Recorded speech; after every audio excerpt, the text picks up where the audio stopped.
예수님이 하신 그 복음 선포의 말씀은 거의가 다 복음을 전할 그 당시에 예수님이 처했던 상황을 보면서 이렇게 직접 하신 실물 교훈들이고 비유의 가르침들입니다.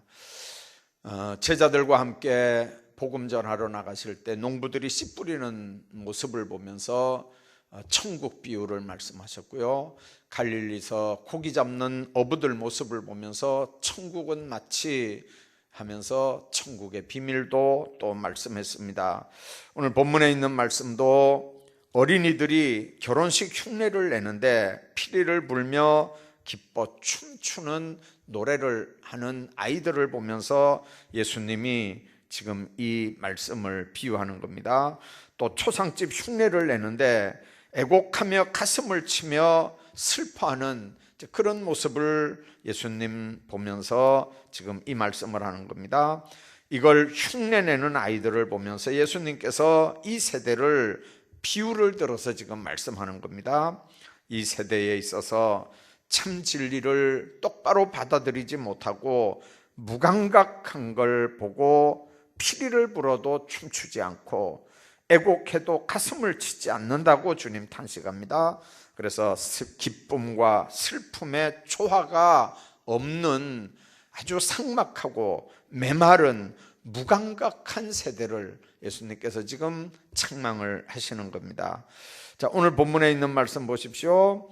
우리가 너희를 향하여 피리를 불어도 너희가 춤추지 않았다. 우리가 슬피 울어도 너희가 가슴을 치지 않았다. 피리를 불어도 춤추지 않았단 말은 잔치집 얘기하는 거고, 또 슬피 울어도 너희가 가슴을 치지 않았다는 말은 초상집 얘기하는 거거든요. 여러분들, 기뻐도 슬퍼도 도대체 감동이 없는 세대, 무감각한 세대거든요. 기쁨도 슬픔도 눈물도 기쁨도 없는 이 사회 양심에 아주 무디고 무감각한, 그래서 사랑의 감격도 메마른 그런 사회를 예수님은 지금 말씀하는 겁니다. 예수 믿는 사람들이 이제 기쁜 일이 있을 때 기뻐할 수 있고 슬픈 일이 있을 때 슬퍼할 수 있다면 이제 감정은 건강한 거거든요. 그 전에 제가 한번 말씀드렸죠. 이 나병 환자들 이야기 들어보면요, 이제 암도 사실은 마찬가지입니다만은 이 나병도 보면 상당 기간 이렇게 진척이 되기 전까지는 본인이 나병인 줄 전혀 모르는데요. 근데 세수를 했는데 물을 이렇게 해가지고 세수를 했는데 손이 이렇게 얼굴에 가는데 이게 감각이 없는 거죠. 손이 얼굴에 갔는데도 얼굴에 감각이 없다는 거죠. 그래서 이렇게 이게 눈이 있는데 이렇게 보면 눈썹이 빠진 줄도 모르고 그냥 눈썹도 이렇게 없어지고, 또 이렇게 보니까 손가락 끝, 발가락 끝이 감각이 없고, 그래서 처음에는 이게 뭐 신경계통인가 싶어서 이제 그런 쪽으로 갔다가 나중에는 이제 엄청난 진단을 받는 거거든요. 진단을 받아도 요즘에 그 법정 그 전염병 같은 경우는요, 뭐 결핵이나 무슨 나병이나 뭐 에이즈나 뭐 이런 건 대한민국 어느 병원에 가서라도 그게 딱 그 진찰이 되면 의사들은 바로 보건소에 신고를 해야 돼요. 신고를 해야 되고, 보건소서는 다 이렇게 전국적으로 다 환자 관리를 하게 돼 있어요. 근데 여러분들, 나병인데도 숨기는 거예요, 이걸요. 부모들이. 옛날에는 나병 환자들 가족들 다 떠나서 살아야 되잖아요. 그러니까 이게 창피하니까 환자를 꼴방에다가 집어넣고 어디 멀리 여행 갔다 그러고 그냥 밥만 갖다 주는 거예요. 그러니까 숨기고 계속해서 놔두니까 이게 계속 진행이 되는 거예요. 초창기에 가서 마이신같이 생긴 알약 2알만 먹으면 요즘에 깨끗하게 딱 수독되고 그냥 더 이상 진전 안 되거든요. 요즘에 그렇게 좋은 세상인데 그 약이 나온 지가 한 20년도 더 됐어요, 벌써요. 요즘에도 1년에 우리나라에 한 8명 정도 매년 발생해요. 발생 안 하는 게 아니에요. 그래도 그거는 요즘에는 감기 취급도 못 받아요. 알약 2개만 먹으면 딱 해결되는 거니까. 요즘에는 그렇다고요. 요즘에는 그런데 옛날에는 감각이 없고 막 눈썹 다 빠지고 손끝 발끝 다 이렇게 문드러지고 그래도 창피하다고 다 이렇게 숨기는 거예요. 이게 숨겨가지고 되는 일이 아니잖아요. 숨기면 점점 더 진행이 되는데요. 그러니까 주님이 지금 말씀하시는 게 뭐냐면, 여러분들 몸이 그렇게 감각이 없는 것도 중병이지만 이게 기뻐도 기쁜 줄 몰라요. 감사해도 감사할 마음이 없어요. 슬퍼도 슬픈 감정이 없어요. 도대체 감정이 없어요. 자, 그러니까 예수님께서 하시는 말씀 바로 그 말씀입니다. 예수님이 오셨는데도 그렇게 로마 압제를 받으면서 메시아만 오면 우리 문제가 다 해결될 거라고 메시아를 기다린 이스라엘이 지금 정작 예수님이 딱 왔는데 기뻐하지 않는 거예요. 여러분들, 도대체가 화석화돼가는 유대 종교인들의 모습을 보면서 지금 예수님이 탄식하는 겁니다. 무감각해지면요 힘이 없어요. 감각이 없으면 정의를 구현하는 힘이 모자라요. 불의를 제지하고 막는데 무기력해져요. 자신의 일을 가지고도 쩔쩔맵니다. 남의 일은 둘째치고요, 내 문제도 해결이 안 돼요. 성도의 무기력은 신앙의 게으름과 나태함에서 오는 거거든요. 무기력한 성도는요, 우선 힘이 없다는 말은 뭔 말이냐면 힘을 공급을 못 받는 거예요. 기도해야 힘을 공급받고 그 힘을 공급받아야 힘이 나는데, 무기력하다는 말은 위로부터 힘을 공급받지 못한단 말이에요. 그러니까 힘이 없으니까 하나님이 주신 힘으로 하는 게 아니고 머리 굴려서 자기 힘으로 하려고 그러는 거예요. 재력으로 하려고 그러고, 지력으로, 지식으로 하려고 그러고, 경력으로 하려고 그러고, 세상 지식으로 하려고 그러고, 인간적인 권력 백으로 하려고 그러고, 무슨 돈 가지고 뭐 어떻게 교회 일을 좀 해보려고 하고, 이게 다 뭐냐면요, 위로 하나님이 주시는 힘으로 하나님의 일을 해야 되는데 그 힘으로가 아니고 세상적인 힘으로 뭔가를 한번 해보겠다는 거거든요. 여러분들, 하나님의 일은, 하나님의 교회의 일은 하나님의 일이고, 하나님의 일은 하나님이 주시는 힘으로만 할 수 있는 일인 줄로 믿습니다. 그 힘은 기도해야 주셔요. 하나님이 주시는 힘은 성령으로만 말미암아 우리에게 공급이 되는 겁니다. 그래서 그 힘 없으면 하나님의 일 못해요. 하나님의 일하는 건 고사하고 자기 신앙 하나도 감당을 못해요. 신앙 하나도 감당을 못해요.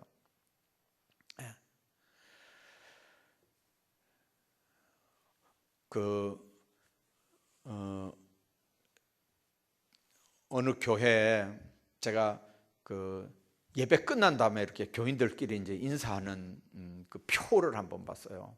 그 표를 보니까 뭐라고 성도들끼리 인사를 하냐면요, 2시간, 성도들이 2시간을 기도하면 자기 신앙도 겨우 이제 자기 2시간 기도해가지고는 자기 몸뚱아리나 기억하겠어요? 자, 근데 2시간 기도하면 내 영적인 생활을 2시간 기도하면 유지할 수 있대요. 하루에 2시간 기도하면 내 영적 생활을 유지할 수 있고, 3시간 기도하면 내 이웃 영혼을 사랑할 수 있고, 4시간 기도하면 내 가족 영혼 살릴 수 있고, 5시간 기도하면 내 주님의 몸된 교회 살릴 수 있고, 6시간 기도하면 내 나라 내 민족 구원할 수 있고, 8시간 기도하면 내게 주신 사명 세계 열방 구할 수 있다. 어느 교회 인사하면서 이렇게 나누는 표인 것 같아요. 여러분들 가만히 한번 생각해 봐봐요. 내 영적 생활 유지하려면 최소한도 2시간 이상 하루에 기도해야 된대요. 여러분들 기도하는 거 한번 전체적으로 한번 생각해 봐봐요. 새벽 예배 끝나고 얼마 하나요? 낮에 얼마 하나요? 밤에 얼마 하나요? 하루 종일 기도하는 시간 다 해봐봐요. 그게 어느 정도 되는지. 적어도 2시간 정도는 기도해야 자기 영혼, 자기 영적 생활, 영적인 생활 유지할 수 있다는 거예요. 네. 여러분들 저렇게 이름 불러놓고 이제 여러분들 이웃들을 위해서 저 영혼들을 구원하려고 하면 적어도 하루에 3시간 이상 내 이웃 영혼 사랑할 수 있고요, 3시간 이상 기도해야, 4시간 이상 기도해야 내 가족들 영혼을 살릴 수 있대요. 여러분들 기도해야 힘이 생기고요, 기도해야 능력이 생기고요, 기도해야 뭔가 힘이 와야 그 힘 가지고 나도 살고 내 가족도 살리고 내 이웃도 살리는 줄로 믿습니다. 기도 안 하고 그 힘 없이, 여러분들 힘 없이, 주님 주시는 능력 없이 무슨 재간으로 우리가 일하겠습니까? 무슨 재간으로 전도를 하겠습니까? 그래서 여러분들 주님께서 지금 탄식하는 게 뭐냐면, 무감각한 세대, 감각이 없다면 힘이 없는 거예요. 힘이 없다는 말은 공급되는 힘이 없다는 얘기거든요. 왜 공급이 되지 않습니까? 기도하면서 그 힘을 끌어당기질 않으니까 안 되는 거예요. 결국 무기력한 성도는요, 마귀의 공격의 대상이 되는 거예요. 여러분들 우리가 에베소 6장에 보면요, 예수 믿는 사람들이 전신갑주를 입으라고 그러잖아요. 머리부터 한번 생각해 보세요. 머리에는 구원의 투구가 있어요.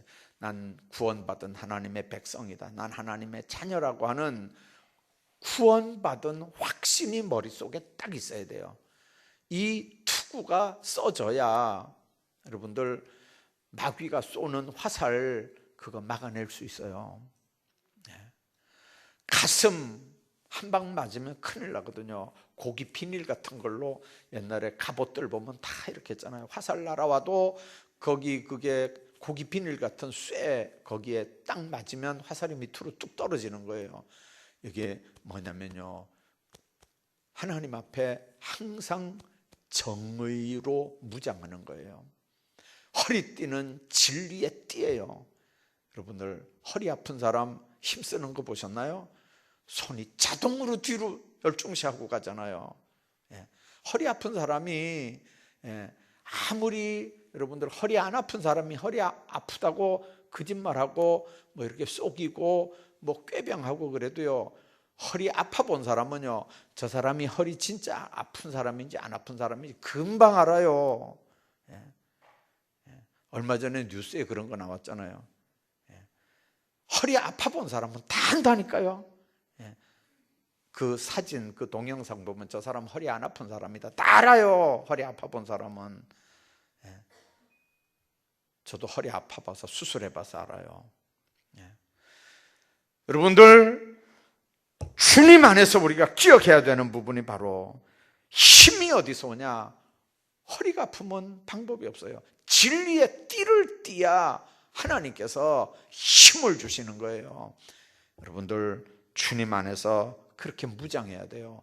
바른 복음의 신발 신고 어디든지 복음 전하러 가야 되고요, 믿음의 방패 들고 어떤 마귀의 공격이 와도 다 막아낼 수 있어야 돼. 이건 믿음으로 막아내는 거예요. 최선의 방어는 공격이거든요. 성령의 검, 하나님의 말씀을 들고 공격을 하는 거예요. 마귀가 꼼짝도 못하는 건, 여러분들 하나님의 말씀 앞에는 마귀도 꼼짝 못해요. 여러분들 기도가 무섭지만 하나님께서 주시는 능력은 바로 하나님의 힘을 통해서 하나님의 백성들에게 주는 거거든요. 그런데 여러분들 귀가 가리워져서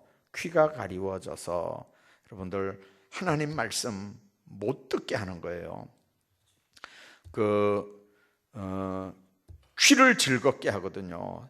예수님께서 그런 말씀 하셨어요. 사람이 바른 교훈을 받지 아니하며 귀가 가리워서 자기 사욕을 쫓을 스승을 많이 두고 또 그 귀를 진리에서 돌이켜 허탄한 이야기를 쫓으리라. 귀가 가리워졌다는 말은 하나님의 말씀 듣는 귀가 가리워졌단 말이에요. 얘기했잖아요. 하나님의 말씀을 들으면 말씀 자체의 능력이 있어서 하나님의 말씀은 살았고 운동력이 있어서 좌우의 날선 어떤 것보다도 예리하거든요. 관절과 골수를 찔러서 쪼개기까지 하는 게 하나님의 말씀이에요. 그러니까 말씀이 들어가면 살았고 운동력이 있어서 그 심령을 살게 한다니까요. 그러니까 마귀는 어떻게 하든지 말씀을 못 받아들이게 하는 거예요.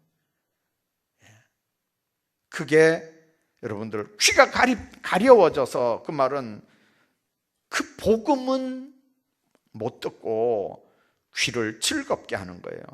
자신의 본성을 충족시킬 만한 세상 솔깃한 얘기들, 그런 것들, 정보들을 듣는 귀는 열려 있고 사는 생명의 말씀 듣는 귀는 가리워져 있고, 그래서 그 당시 예수님 당시에 헛된 망상, 그릇된 욕심을 쫓는 세상 철학을 이야기하고 세상적인 얘기하는 그런 데는 귀가 다 열려 있고, 하나님의 비밀을 선포하는 그 귀는 다 닫혀 있고, 그래서 요한계시록에 보면 7교회 주시는 말씀 가운데 보면 뭐라 그랬습니까?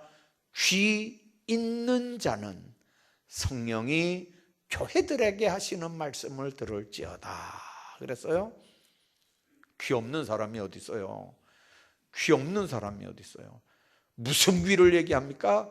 말씀을 들을 수 있는 귀예요. 말씀을 들을 수 있는 귀. 말씀이 들어가면 말씀 자체의 능력이 있다니까요. 말씀 자체의 생명력이 있다니까요. 말씀이 그 속에 들어가면 말씀이 그 사람을 살리는 역사가 있는 줄로 믿습니다. 마귀는 어떻게 하든지 말씀 못 받게 해요. 그래야 자기 편 되거든요. 그래야 자기 쫄병이 되거든요. 예수 믿는 사람들은 말씀을 받아야 영이 살고, 영이 살아야 하나님 앞에 호흡을 하고, 하나님 앞에 기도에 호흡을 해야 능력이 임하고, 그 능력이 임해야 하나님 앞에 쓰임받을 수 있는 줄로 믿습니다.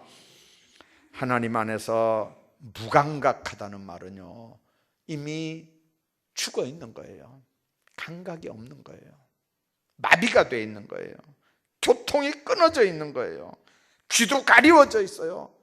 여러분들, 주님 안에서 주님이 책망하시는 이 마비된 세대, 무감각한 세대, 두 번째는 악하고 음란한 세대라고 그랬어요.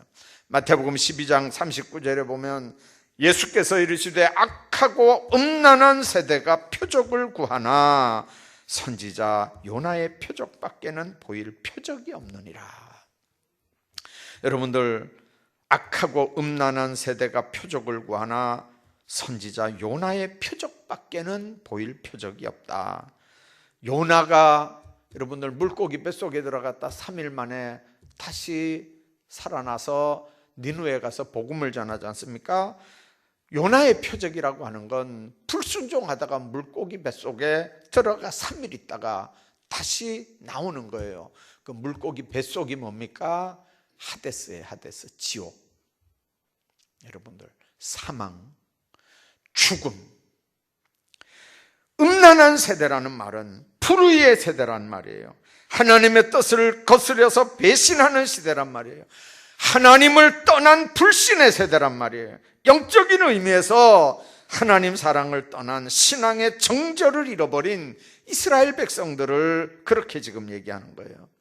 구약 성경 전체에 하나님의 백성과 하나님과의 관계를 다 영적 부부로 설명을 해놨어요. 시편 73편 27절에 보면 대저 주를 멀리하는 자는 망하리니 음녀같이 주를 떠난 자를 주께서 다 멸하셨나이다. 그랬어요. 음녀라고 하는 건 뭐가 음녀냐면 그냥 뭐 창녀 그런 개념이 아니에요. 이거는 남편이 있는데도 불구하고 남편을 떠나서 다른 남자를 보는 걸 음녀라고 얘기했어요. 예수 믿는 하나님의 백성들, 하나님의 선민 이스라엘이 하나님만 섬겨야 되는데 눈을 돌려서 우상 숭배하니까 하나님께서 그랬다는 거예요. 여러분들 어제 우리 다니엘 기도회 목사님 설교하는 거 들으셨잖아요. 이스라엘 백성들이 아합 왕이 이세벨을 아내로 맞아들여가지고 바알 신들을 섬겼잖아요. 바알 신의 아내 신이 아세라 신이거든요. 그 부부 신이 다 뭘 의미하냐면 바람을 의미하, 바람신, 뭐 비신, 구름신, 뭐 풍요의 신, 뭐 그런 신들이에요. 네. 여러분들 그 사람들이 바알한테 기도해야 구름도 생기고 비도 오고 그래야 풍요롭게 농사도 짓고 그런다고 생각해서 바알신 섬겼는데 하나님의 백성들이요, 하나님의 백성들이 바알이 그게 주는 게 아니잖아요. 하나님이 주는 거잖아요. 그러니까 여러분들 하나님의 종 선지자가 3년 6개월 비가 오지 않게 했던 이유가 뭐예요? 창조주 하나님이 하시는 일이잖아요. 비 오고 농사 짓게 하는 건 하나님이 하시는 거지 말이 하는 게 아니라는 걸 알리기 위해서 하나님이 3년 6개월 비가 안 오게 하는 거예요. 여러분들 주님 안에서 우리가 신앙생활하면서 꼭 기억해야 되는 게 하나님을 떠나서 다른 우상 섬기면요 되는 일이 없는 거예요. 되는 일이.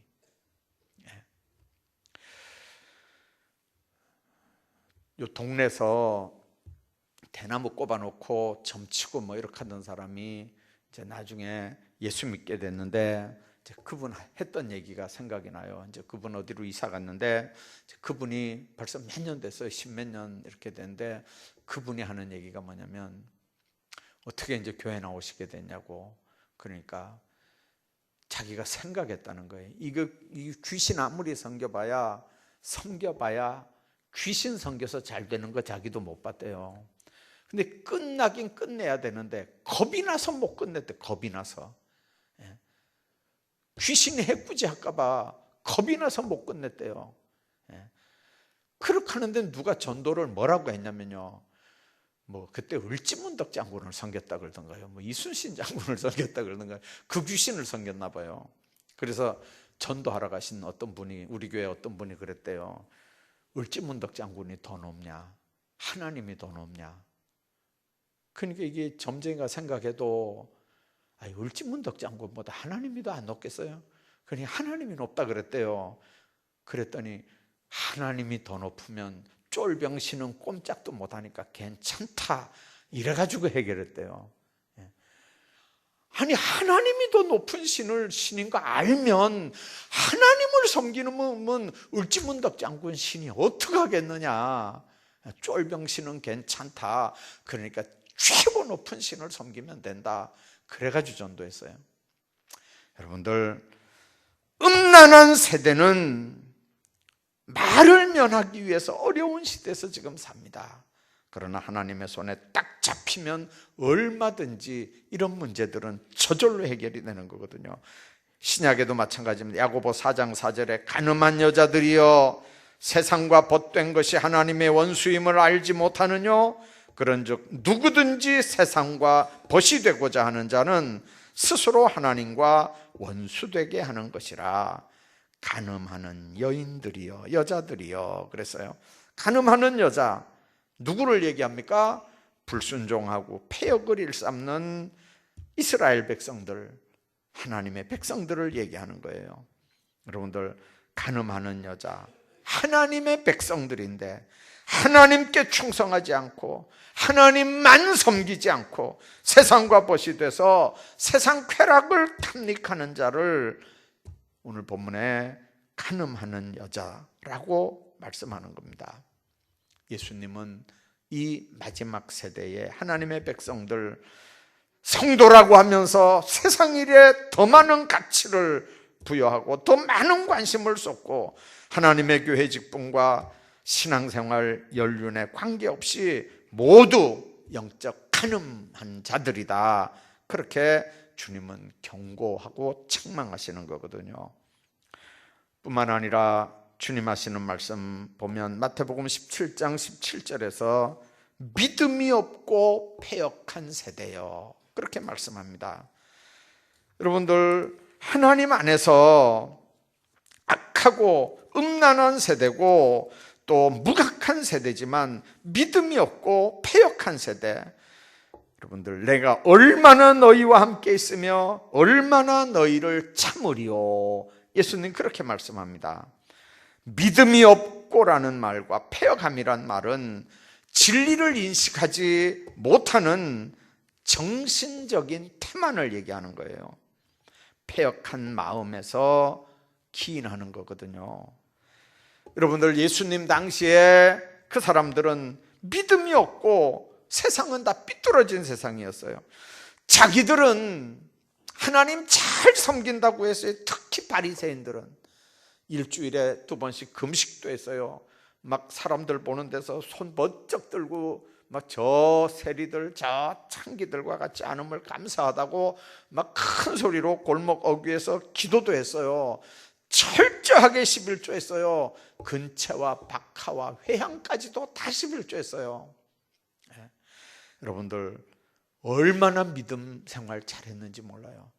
근데 예수님이 이 독사의 새끼들아, 이렇게 욕을 했어요. 독사의 자식들아. 여러분들, 예수님이 그 신앙생활 잘하는 바리새인들을 향해서 왜 그랬겠어요? 믿음이 없고 삐뚤어진 삶 때문에 그러는 거예요. 자기들은 지금 믿음이 있다고 그러는데 그건 율법 생활이고 주님이 볼 때는 믿음 없는 거거든요. 하나님의 아들을 불신했어요. 그 말은 보내신 하나님을 불신하는 거예요. 서로가 불신했어요.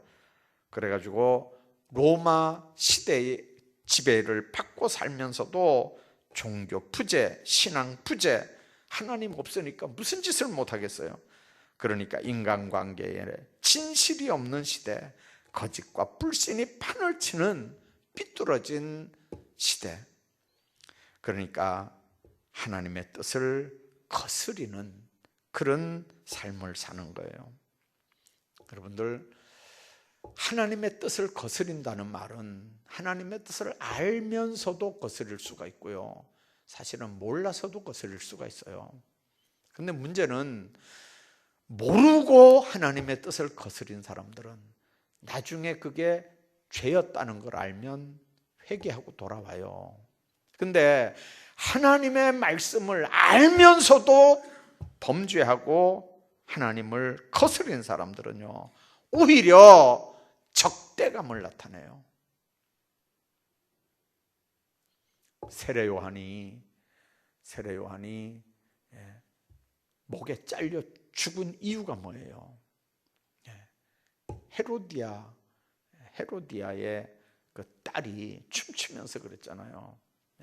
선물 준다는데 뭘 구할까요? 그러니까 그 여자가 세례 요한의 머리를 소반에 담아달라. 왜 그러냐면 자기는 지금 아주 시집 와가지고 아주 잘 살고 있는데 자꾸 그거 악하다고, 동생의 아내를 뺏어가지고 사는 게 악하다고 세례 요한이 자꾸 그러니까 여자는 뭐 형이고 동생이건 자기는 지금 왕비가 돼가지고 신나는데 자꾸 그게 안 좋다고 얘기하니까 듣기 싫잖아요. 그러니까 죽이라 그러는 거죠. 그래서 세례 요한 목 잘려서 소반에 담아가지고 받쳐지는 진상이 돼요. 베드로는 어떻게 했어요?